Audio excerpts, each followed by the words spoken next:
Bom, gente, hoje nós vamos falar sobre as fórmulas que calculam fatorial, tá? Existe uma fórmula que é bastante conhecida que se chama de Stirling, né? E ela é muito bonita até, né? Onde aparece o E e o Pi, enfeita a fórmula, né, gente? Então nós temos que n fatorial é igual a n elevado a n, e elevado a menos n, raiz de 2πn. Se a gente for pegar, por exemplo, n igual a 20, 20 fatorial é 2,2902 vezes 10 a 18.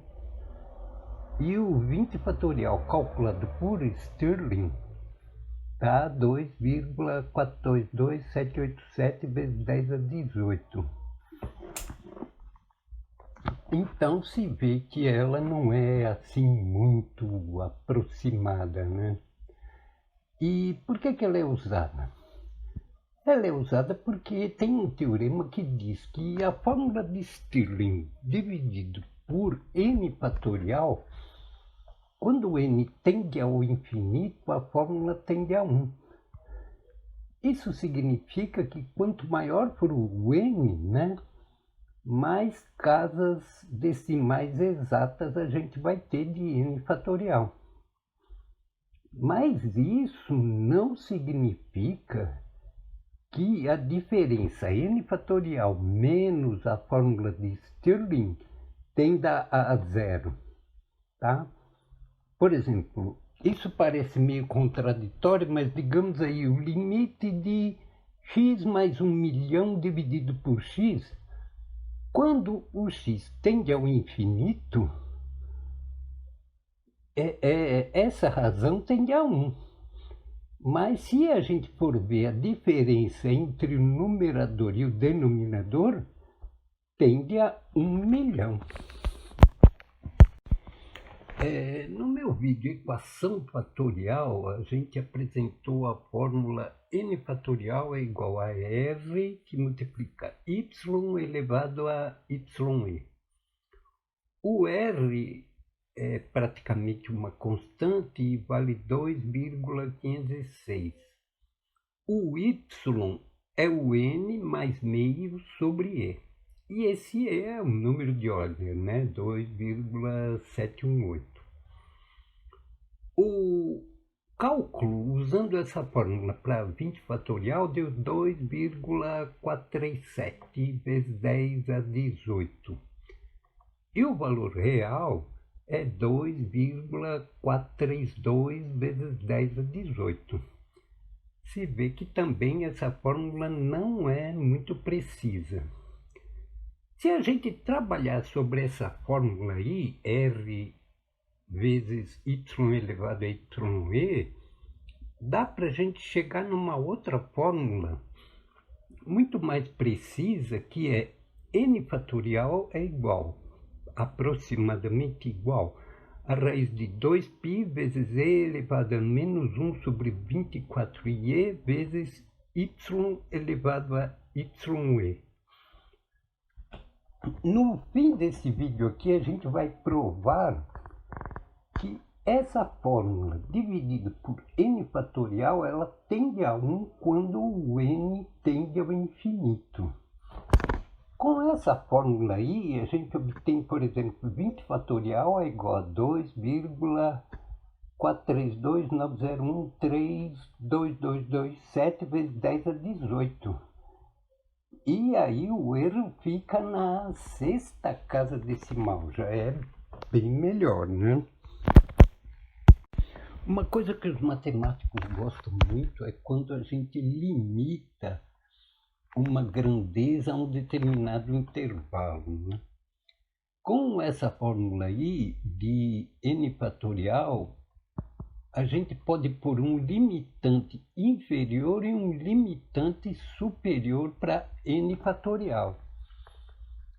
O inferior seria a raiz de 2π y elevado a e elevado a menos 1 sobre 24n.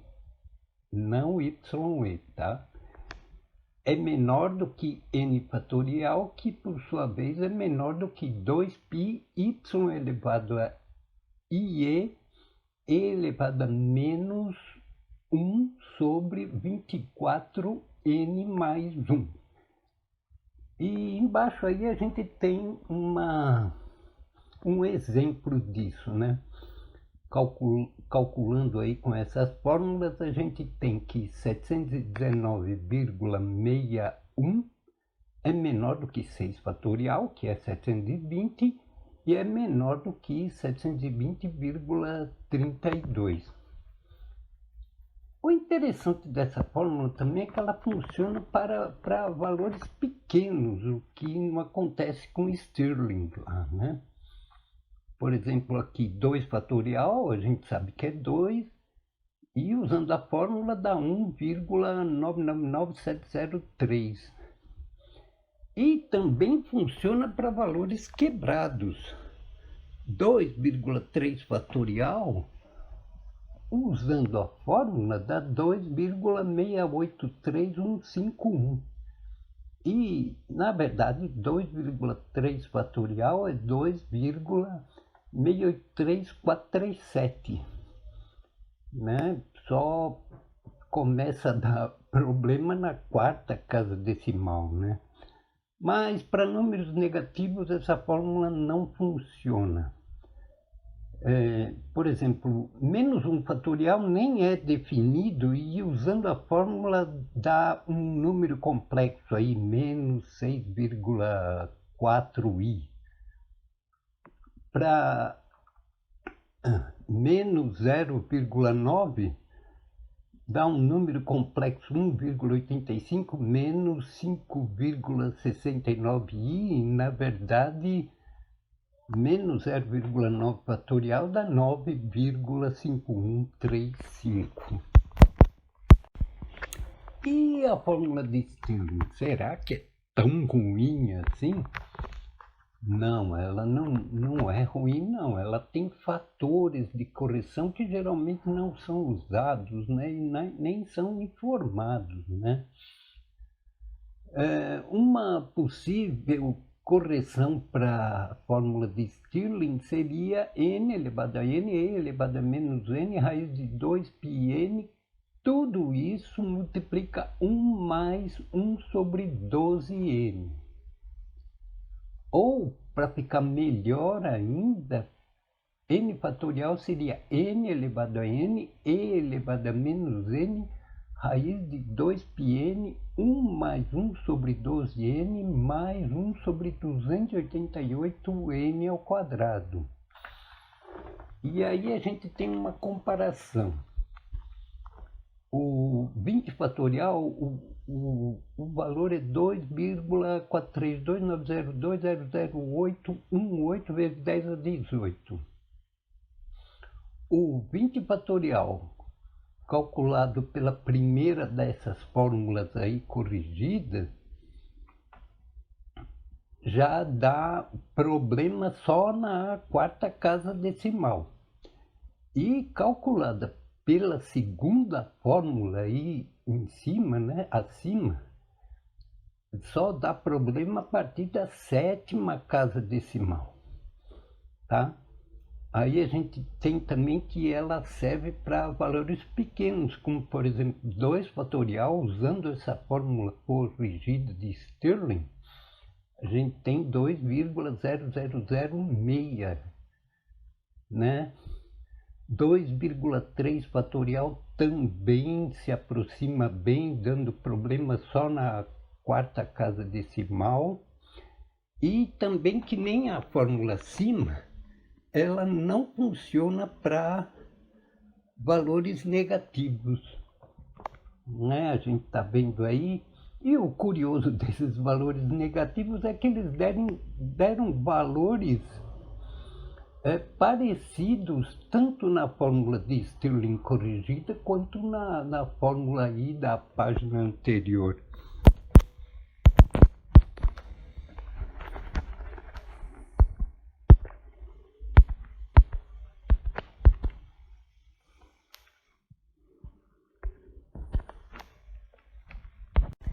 E será que dá para melhorar a fórmula n fatorial é igual a raiz de 2πe elevado a menos 1 sobre 24i vezes y elevado a i? Será que dá para dar uma melhorada nisso aí? Bom, gente, aqui a gente tem o seguinte. Para a gente conseguir uma melhora, a gente precisaria do valor dessa série, 1 sobre n mais 1 ao quadrado, mais 1 sobre n mais 2 ao quadrado, tal. Se essa série fosse realmente como está aí, 1 sobre n mais 1, onde n é um inteiro, então o fator de correção seria e elevado a 1 sobre 288y ao cubo. Mas os termos dessa série aí são aproximações. Por exemplo, ao invés de 1 sobre 5 ao quadrado, a gente tem 1 sobre 4,9 ao quadrado. Ao invés de 1 sobre 10 ao quadrado, a gente tem 1 sobre 9,8 ao quadrado. Então, não dá para corrigir de um modo exato, né? Para a gente não estender muito esse assunto aí, a gente optou por um valor empírico, né? Eu fiz diversas experiências numéricas e percebi que o melhor valor assim para dar uma corrigida nessa fórmula seria e elevado a 1 sobre 414 ie ao cubo. Por curiosidade, fica assim. N fatorial é igual a raiz de 2π elevado a menos 1 sobre 24i vezes y elevado a i vezes e elevado a 1 sobre 414i ao cubo. E os resultados foram muito interessantes. No caso de 20 fatorial, pela fórmula sem correção, o erro dá na sexta casa decimal. E pela fórmula corrigida, o erro aparece só na nona casa decimal. E também, por exemplo, 2 fatorial, pela fórmula corrigida, o erro só aparece na quinta casa decimal, né? Tá bom, então, muito obrigado, gente, e até outro dia, se Deus quiser. E fiquem agora com a demonstração que eu prometi lá no início do vídeo. Vamos lá, então. A gente quer provar que essa fórmula que a gente está usando aí, dividido por n fatorial, ela tende a 1 quando o n tende ao infinito.